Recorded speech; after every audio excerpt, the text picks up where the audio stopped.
Today we're going to take a look at springs. So, let's go over here. Spring.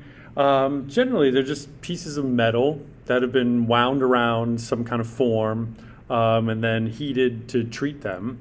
And not all springs are created equal. We've got this kind of spring here, and then I've got this spring right here, which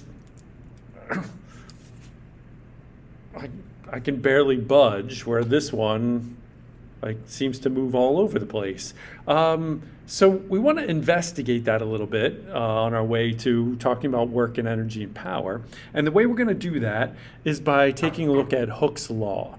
And Hooke's law relates the extension of a spring, so how much it stretches, to the force that is applied to that spring.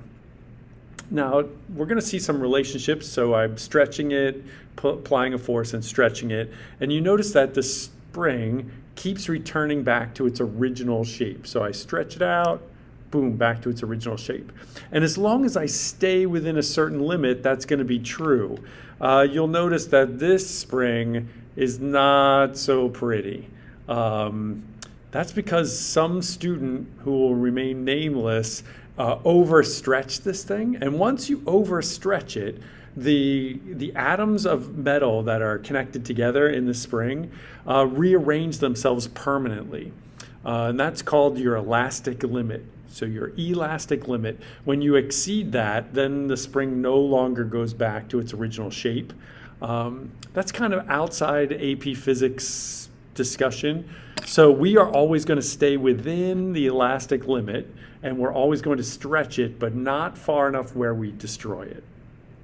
Okay, we're going to take some data. So I'm going to hang this spring up here, and I need you to tell me where the bottom of that spring is right now. And you probably can't really tell because there's some parallax error. The camera is actually down here, and it's got to go up to this level. So you're going to look at an angle. And that's called parallax error. So I'm going to use my cell phone to help take some data here. So the bottom of that spring, it's bouncing around a lot, but I would say looks like it's around 4 centimeters, right? And what we're going to do next is we are going to hang a mass on there. And we're going to say, did it stretch at all? And the answer is yes. Let me put the video back up here. Now, look at the bottom of the spring, and it appears to be just short of 2, or maybe 2.2, I guess. So it went from 4 to about, I don't know, now I'm changing my mind, maybe like 2.3, 2.4. So that's our data at the moment. And what we're going to do is that is 5 grams. So I want you to make a data table in which we record the force that is on the spring, not the mass, but the force.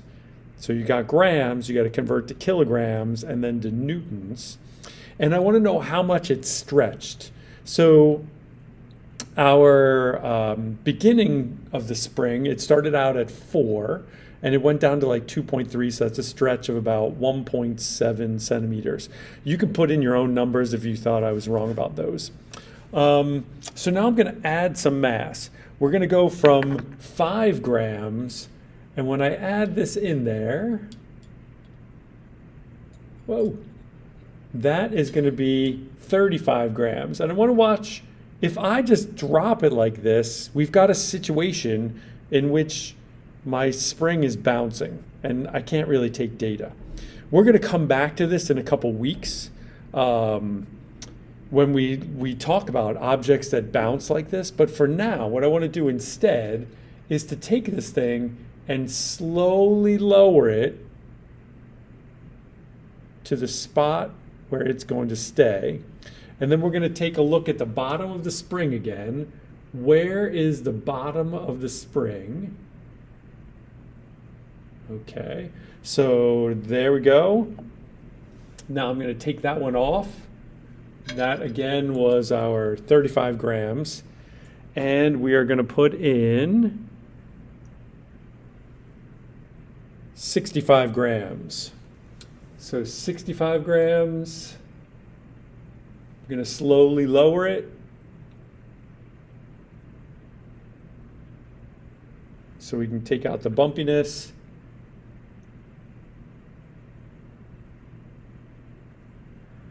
And let's see, where is the bottom of that spring? Okay.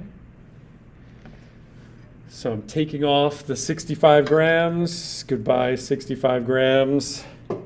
And we're going to go to 95 grams. So here comes the 95 grams.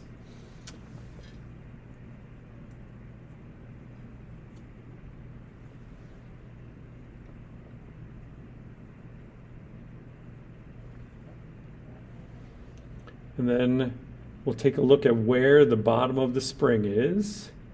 It's moving around a lot. Let's see if I can calm that down a bit.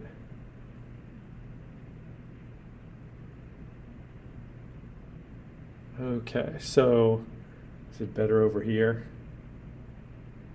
Okay, that's where our spring is, so we'll remove those. That was our 95 grams. Here's 125 grams.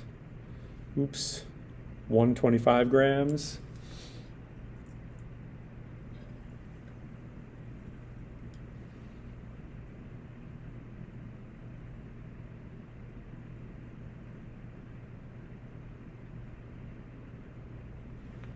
Okay, let's see if we can figure out where the bottom of the spring is on this one.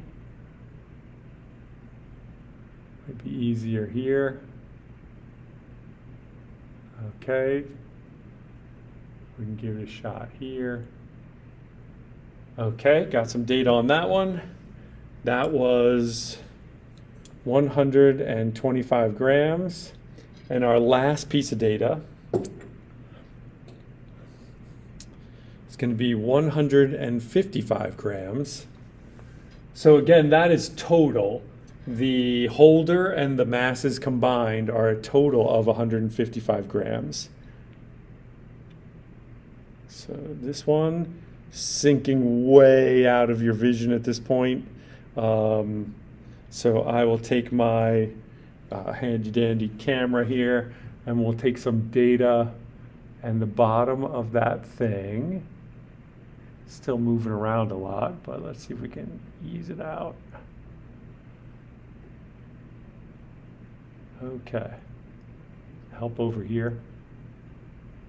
Okay, so take the best data that you can, and I want you to make a graph of force that's applied to the spring against the extension of the spring. Now, before we do that, I want to show you one other thing about springs, which is, let's put our, here's the 65 grams back again. And if I hang it on this spring, it appears that, let's look at like the bottom of the weight here. The bottom of the weight appears to be about 60 centimeters. You know, maybe a little more, maybe 61, something like that, 61-ish. Now, if I change springs, so I'm going to take this spring, which I said was pretty stretchy, and I'm going to substitute it for its twin. Whoop. This one's also pretty stretchy. So hang that one up there and take my 65 grams. We were at about 61 centimeters last time. And now when I hang this one up there, whoa. Why is that?